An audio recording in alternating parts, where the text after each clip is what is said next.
ಸಚಿವರಿಗೆ ರೈತರ ಪ್ರತಿಭಟನೆ ಬಿಸಿ ತಟ್ಟಿದೆ. ಟ್ರಯಲ್ ಬ್ಲಾಸ್ಟ್ ವಿರುದ್ಧ ನಿರ್ಣಯ ಕೈಗೊಳ್ಳುವುದಕ್ಕೆ ರೈತರು ಆಗ್ರಹಿಸಿದ್ರು. ಇದೇ ವೇಳೆ ಮಂಡ್ಯ ಮಿಮ್ಸ್ಗೆ ಭೇಟಿ ಕೊಟ್ಟಿದ್ದ ಸಚಿವ ಡಾಕ್ಟರ್ ಶರಣ್ ಪ್ರಕಾಶ್ ಪಾಟೀಲ್ಗೆ ರೈತರು ಮುತ್ತಿಗೆ ಹಾಕಿದ್ದಾರೆ. ಅಧಿಕಾರಿಗಳೊಂದಿಗೆ ಸಭೆ ನಡೆಸುವ ವೇಳೆ ಮಿಮ್ಸ್ಗೆ ನುಗ್ಗಿದ್ದಾರೆ. ರೈತ ಸಂಘದ ರಾಜ್ಯಾಧ್ಯಕ್ಷ ಬಡಗಲಪುರ ನಾಗೇಂದ್ರ ನೇತೃತ್ವದಲ್ಲಿ ಸಚಿವರಿಗೆ ಮನವಿಯನ್ನ ಸಲ್ಲಿಕೆ ಮಾಡಲಾಗಿದೆ. ಟ್ರಯಲ್ ಬ್ಲಾಸ್ಟ್ ಬೇಡವೇ ಬೇಡ ಅಂತ ಘೋಷಣೆಯನ್ನ ಕೂಗಿ ಆಕ್ರೋಶವನ್ನು ವ್ಯಕ್ತಪಡಿಸಿದ್ದಾರೆ. ನವಜಾತ ಶಿಶುವಿನ ಶವವನ್ನ ಚರಂಡಿಗೆ ಎಸೆದು ಹೋಗಿರುವ ಹೃದಯ ವಿದ್ರಾವಕ ಘಟನೆ ಹುಬ್ಬಳ್ಳಿಯ ಗಾಮನಗಟ್ಟಿ ಬಳಿ ನಡೆದಿದೆ. ಗಾಮನಗಟ್ಟಿ ತರಿಹಾಳ್ ರಸ್ತೆಯ ಚರಂಡಿಯಲ್ಲಿ ನವಜಾತ ಶಿಶುವಿನ ಶವ ಪತ್ತೆಯಾಗಿದೆ. ಸ್ಥಳಕ್ಕೆ ಭೇಟಿ ನೀಡಿದಂತಹ ನವನಗರ ಪೊಲೀಸರು ಶವವನ್ನ ಚರಂಡಿಯಿಂದ ಹೊರತೆಗೆದು ಕಿಮ್ಸ್ಗೆ ರವಾನಿಸಿದ್ದಾರೆ. ನವನಗರ ಪೊಲೀಸ್ ಠಾಣೆಯಲ್ಲಿ ಪ್ರಕರಣ ದಾಖಲಾಗಿದೆ. ವೈದ್ಯಕೀಯ ಶಿಕ್ಷಣ ಸಚಿವ ಡಾಕ್ಟರ್ ಶರಣ್ ಪಾಟೀಲ್ ಮಂಡ್ಯ ಮೆಡಿಕಲ್ ಕಾಲೇಜಿಗೆ ಭೇಟಿಯನ್ನ ನೀಡಿದರು. ಮಂಡ್ಯ ಮೆಡಿಕಲ್ ಕಾಲೇಜು ಪ್ರಗತಿ ಕುಂಠಿತವಾಗಿದೆ ಎಂಬ ಆರೋಪ ಬಂದಿತ್ತು. ಹೀಗಾಗಿ ಭೇಟಿಯನ್ನ ಕೊಟ್ಟಿದ್ದೇನೆ. ಆಸ್ಪತ್ರೆಗೆ ರೋಗಿಗಳ ಸಂಖ್ಯೆ ಹೆಚ್ಚಳವಿದೆ. ಕ್ಯಾನ್ಸರ್ ಆಸ್ಪತ್ರೆ ಆರಂಭಿಸಲು ಸರ್ಕಾರ ತೀರ್ಮಾನ ಮಾಡಿದೆ ಅಂತ ಹೇಳಿದರು. 3 ತಿಂಗಳ ಒಳಗೆ ಕ್ಯಾನ್ಸರ್ ಆಸ್ಪತ್ರೆಯನ್ನ ಪ್ರಾರಂಭಿಸುವುದಕ್ಕೆ ಪ್ರಯತ್ನವನ್ನ ಮಾಡ್ತೇವೆ. ಸರ್ಕಾರಿ ಕಾಲೇಜಿನಲ್ಲಿ ಕೆಲಸ ಮಾಡುವ ವೈದ್ಯರು ಕಡ್ಡಾಯವಾಗಿ ಸಂಜೆ 4ರವರೆಗೂ ಕೆಲಸ ಮಾಡಬೇಕು. ವೈದ್ಯರ ವಿರುದ್ಧ ಯಾವುದೇ ದೂರು ಬಂದ್ರೆ ಕ್ರಮವನ್ನ ತೆಗೆದುಕೊಳ್ತೇವೆ ಅಂತ ಕೂಡ ಹೇಳಿದ್ದಾರೆ. ಹೆತ್ತ ಮಗುವನ್ನು ತಾಯಿ ಆಸ್ಪತ್ರೆಯಲ್ಲಿ ಬಿಟ್ಟು ಹೋದ ಘಟನೆ ಚಿಕ್ಕಬಳ್ಳಾಪುರದ ಚಿಂತಾಮಣಿ ತಾಲೂಕು ಆಸ್ಪತ್ರೆಯಲ್ಲಿ ನಡೆದಿದೆ. 1 ವರ್ಷದ ಮಗುವನ್ನ ಆಸ್ಪತ್ರೆಯ ತೊಟ್ಟಿಲಲ್ಲಿ ಬಿಟ್ಟು ಹೋಗಿದ್ದಾಳೆ. ಮಗುವನ್ನ ತೊಟ್ಟಿಲಲ್ಲಿ ಹಾಕಿ ಹೋಗ್ತಾ ಇರುವಂತಹ ದೃಶ್ಯ ಸಿಸಿಟಿವಿಯಲ್ಲಿ ಸೆರೆಯಾಗಿದೆ.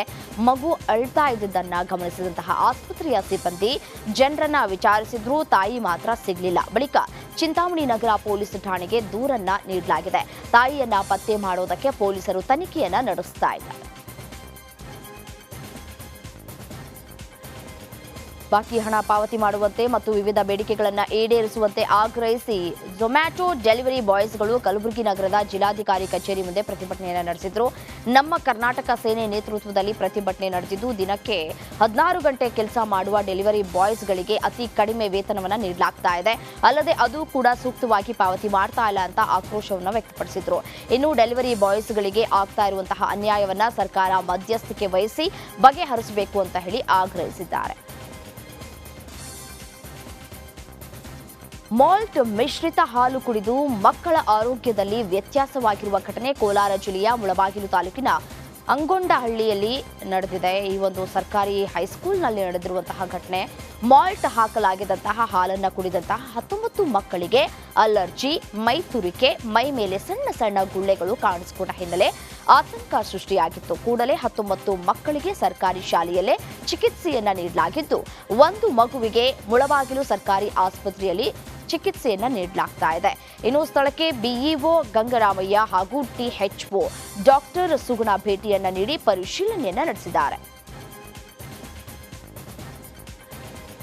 ಬೆಂಗಳೂರಿನಲ್ಲಿ ಆಟೋ ಚಾಲಕರಿಂದ ಸಂಚಾರ ನಿಯಮ ಉಲ್ಲಂಘನೆ ಹಿನ್ನೆಲೆ ದಕ್ಷಿಣ ಸಂಚಾರ ವಿಭಾಗದ ಪೊಲೀಸರಿಂದ ವಿಶೇಷ ಕಾರ್ಯಾಚರಣೆಯನ್ನ ನಡೆಸಲಾಗಿದೆ. ನಿಗದಿತ ದರಕ್ಕಿಂತ ಹೆಚ್ಚಿನ ಬಾಡಿಗೆ ಪಡೆಯೋದು, ಕರೆದ ಕಡೆ ಬಾಡಿಗೆಗೆ ಬರೋದಕ್ಕೆ ನಿರಾಕರಣೆ ಮಾಡೋದು, ಸಂಚಾರ ನಿಯಮ ಉಲ್ಲಂಘನೆ ಮಾಡ್ತಾ ಇದ್ದವರ ವಿರುದ್ಧ ಪ್ರಕರಣ ದಾಖಲಾಗಿದೆ.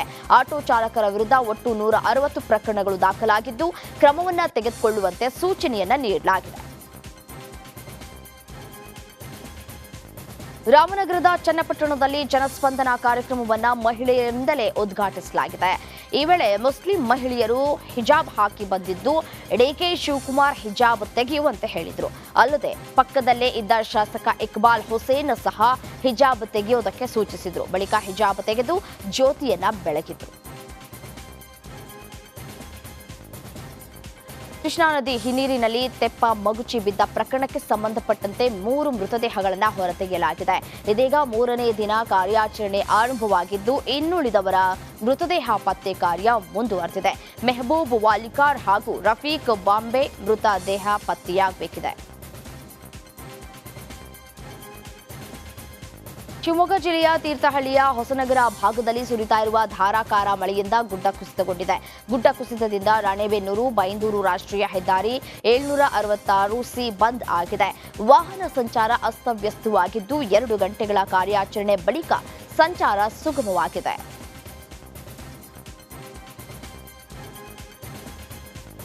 ಚಿಕ್ಕಮಗಳೂರು ಜಿಲ್ಲೆಯ ಕಳಸಾ ತಾಲೂಕಿನ ಹಳುವಳ್ಳಿ ಗ್ರಾಮದಲ್ಲಿ ಧಾರಾಕಾರ ಮಳೆಯಾಗಿದೆ. ಹಳುವಳ್ಳಿ ಹೊರನಾಡು ರಸ್ತೆಯಲ್ಲಿದ್ದ ಮರ ಧರೆಗೆ ಉರುಳಿದ್ದು ವಾಹನ ಸವಾರರು ಪರದಾಡಿದ್ರು. ಸ್ಥಳೀಯರಿಂದ ಮರ ತೆರವು ಕಾರ್ಯಾಚರಣೆ ನಡೆಸಿದ್ದು ಸಂಚಾರ ಪ್ರಾರಂಭ ಆಗಿದೆ.